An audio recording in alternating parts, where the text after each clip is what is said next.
Hindi lang po ang Pangulo ang may insertion sa budget.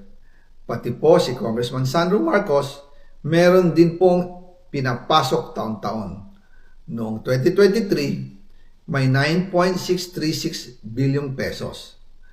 Noong 2024, 20.174 billion pesos. At nitong 2025, 21.127 billion pesos. Lahat-lahat, ang kabuuan ay 50.938 billion pesos.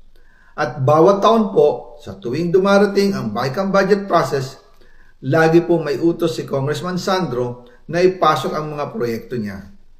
Nalaman ko na lang sa mga contractor na galit siya sa akin nung pinag-uusapan na ang 2025 GAA budget.